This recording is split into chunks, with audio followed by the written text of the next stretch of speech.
I'm Steve Nathans Kelly, and I'm the editor of Stream Media Producer. And I'm here today to interview Bill Grant of Cinema Couture Films. Bill's a wedding filmmaker in Columbia, South Carolina. And in Columbia, as in most places right now, there's not a whole lot of wedding events going on.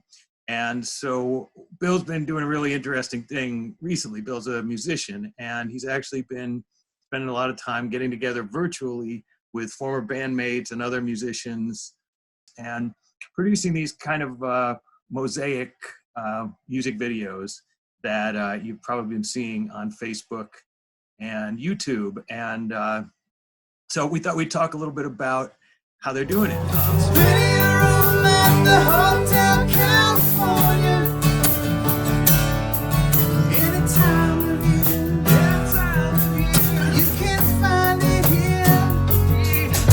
Better than it used to be, 'cause I'm alive.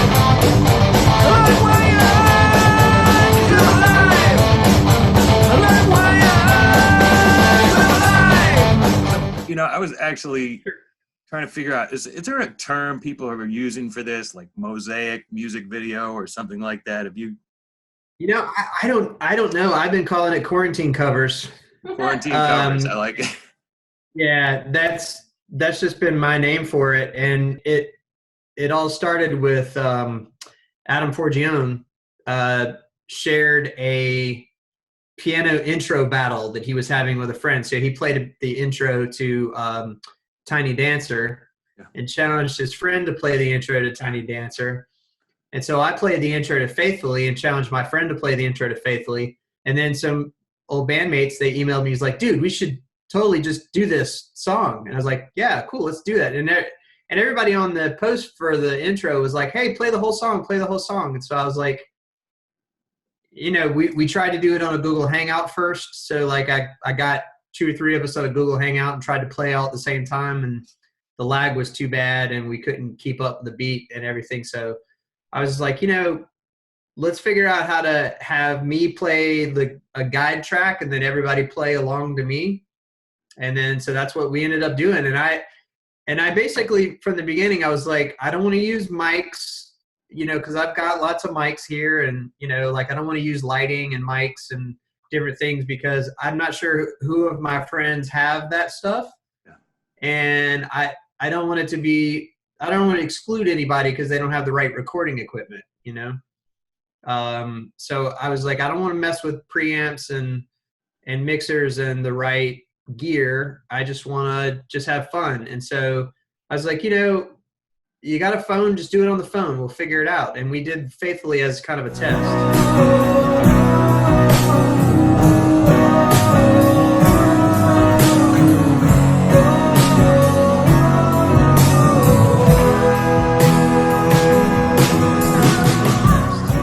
And I got my friend Jeff sent me the guitar track.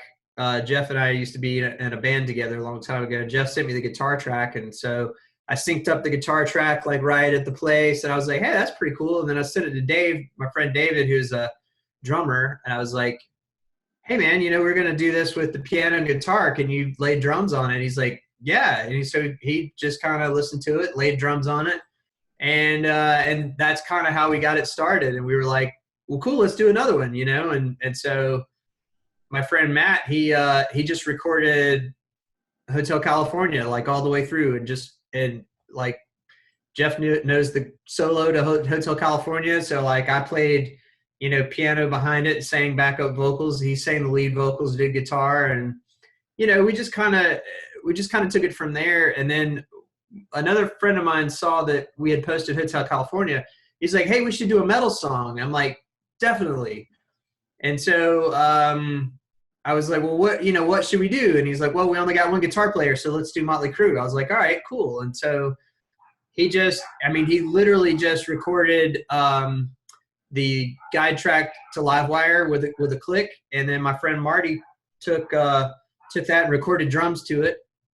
And there was a terrible sound because there was too many cymbals. He had cymbals all over the place. So like all the phone recorded was cymbals.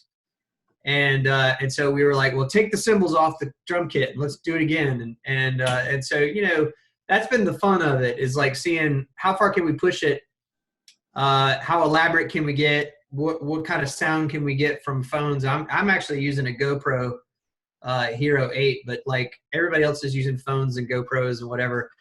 But I was so adamant that I didn't want to involve pro equipment in it, you know, even though some of us have it, some of us don't, and it just kind of depends. I think I've got 14 or 15 musicians involved in this at this point.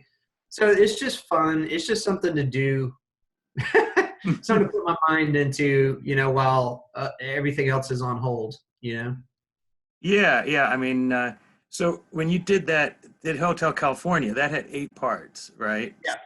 So did Yeah. you build it piece by piece, or did you kind of send it to everybody and then they worked? Yeah. So my friend Matt Corman did the kind of the guide track. So every time we've had a guide track. It's been like one person will do the whole thing, and then they'll send that out to everybody, and then we'll record our pieces along to that.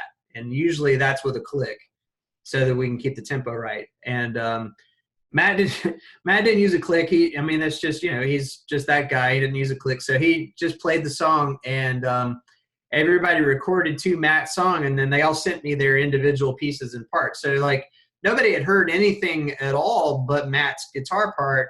And then Jeff, the guitar player, sent me not only the solo, which is extraordinarily long, to Hotel California, but he also sent me like harmony guitar parts to the verses and all this other kind of stuff. And so I had to go through and sync up all of that stuff at exactly the right time. And, you know, I mean, I mean, to me, that's the kind of stuff that I just love sinking my teeth into and getting it right, getting the backing vocals right, and, you know, all that kind of stuff. So we're working on, you know, just trying to take everything up a notch. We're working on a Styx song now, where I'm going to have to layer 4 vocals, you know, on top of piano, guitar, bass, and drums. We're going to load 4 vocals on top of it and see if I can get that big Styx vocal sound recording into a GoPro. So I have no idea whether I can do it or not, but that's part of the fun of it, you know. So, and then the heavy metal band, we're going to do an Iron Maiden song. Oh, cool.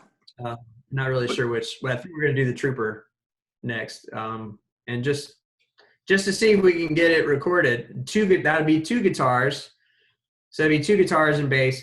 Like my friend Richard, who is an amazing bass player, the band that I was in with these guys that I did Hotel California, we didn't have a bass player in the band. I played keyboard in the band. We just never did have a bass player. And so Richard has been kind of filling in as our bass player.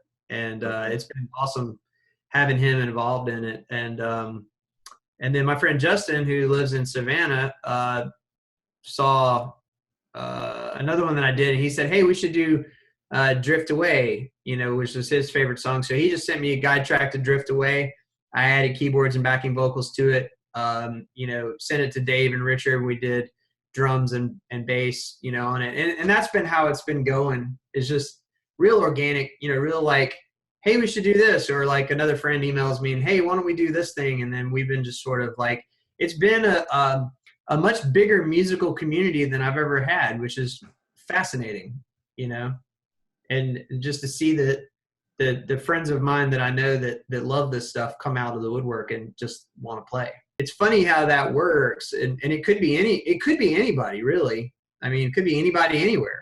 And keep in mind, Steve, I haven't done music in 8 years, maybe 7 years. I mean, I think the last band I was in was 2011 or 12. So, you know, it's not like I'm this like touring musician that's used to playing. Like I'm having to get my hands used to playing the piano again, you know, and I'm having to kind of remember things, you know. It's like it's been fun getting back to it. But I haven't done any.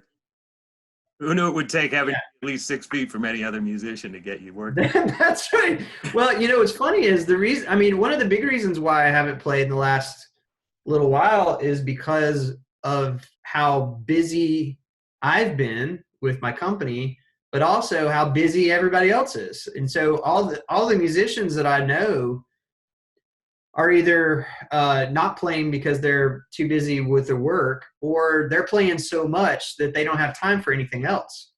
And so, you know, the reason why this could happen at all is because of a lack of busyness on everybody's part. And you know, a good number of these guys are essential workers, so they're electrical engineers and they're people who have been able to keep working. Obviously my work has been cut by 80%, and so I've got lots of time on my hands, but a lot of these guys don't necessarily have a lot of time on their hands. So like, that's why I sort of took the reins of it. One of the guitar player on Livewire is another video producer in town that I know really well. And you know, he could have edited this easily, but I just was like, I want to do it because it's, you know, it's fun for me to assemble it, to figure out how to sync everything and figure out how to get it done. And the thing is, I can't use any software to sync it because we're all playing at different times. So it's not like we're all in the same room where we can sync it like you would a normal video. You have to manually sync this. And so, you know, my experience syncing, you know, wedding videos in 2006, when there was no pluralize, you know, where we had to find a sync point and just nudge it till it works. You know, all that experience just comes back, you know, when you're working on this kind of thing. Yeah, you know, I'm low tech. I shoot 2-camera interviews all the time, so I just yeah. line. Yeah. Nice little slate, you know, and I've tried to tell everybody, like, if you're going to do a guide track, count in. Give me a 1, 2, 3, 4 at the beginning, right? So everybody does 1, 2, 3, 4 at the tempo, then I can sync those up, you know. I haven't been able to get everybody to do that. So like, it's just been, it's been fun letting people sort of come to it where they are, you know, from where they are. So like, you know, me having to explain to the people that have mics and mixers and compressors and all that stuff, I don't want you to use that stuff because I don't want your track to sound amazing and my track to sound like it came off a phone, and then they don't blend, you know. They only blend when they're all about the same. And so, you know, it's been cool to sort of intentionally lo-fi everything, you know, so that the playing field is leveled. Yeah. And I've always been fascinated with that idea anyway, is just taking a lot of the pomp and circumstance and the fact that me as a singer, I can hide behind reverb. If I don't get something exactly right, I can hide behind a $5,000 mic and a great rack unit and reverb, you know, to hide the fact that I'm probably not exactly right, you know. But if I'm singing 8 inches away from a GoPro, you know, it's just me and the mic, and there's nothing I can do about it. There's nothing I can do to make it sound better. It's just going to sound the way it sounds, you know? So I think that part of it is really fun and really liberating, you know, as a musician, but also as a video maker. You know, we get so wrapped up in our color space and our bit rates and our whatever, you know, that we think, well, I've got to have this $50,000 camera because it does 12-bit, where the $4,000 camera only does 10-bit or whatever, you know. All of that stuff is kind of out the window right now, and that it's a liberating time for people to reconnect to just, you know, where the talent really makes more sense than the technology. Well, have you had any parts come in that were just too rough and you had to say, you got to do it again, man? Or... Yeah, I mean, yes, and I'm not going to call anybody out, but yes, but also what happens too is that the way that the mentality works on these musicians is that they were like, it's not, you know, I did it, but I'm not super happy with it, or like I did it, but that little part isn't right, and so I've had to kind of push back on some people to say, look, you know, if it's good enough, if it's finished, then let's just put it together and put it out.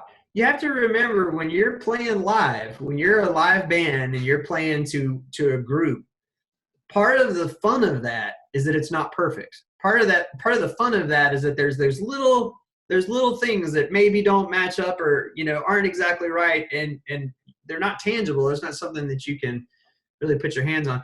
The other problem I've had with these musicians is that, and especially my guitar player friend Jeff, he when we did Hotel California, he sent me 5 guitar parts, and I mean, I applaud his enthusiasm. I was very excited to see that he jumped into it, but I mean, he went a little overboard, and I was like, well, I don't know how well I could sync 5 guitar parts. Like, you know, I work with 2 or, you know, whatever, but like, I'm not sure I'm going to get all 5 guitar parts in there.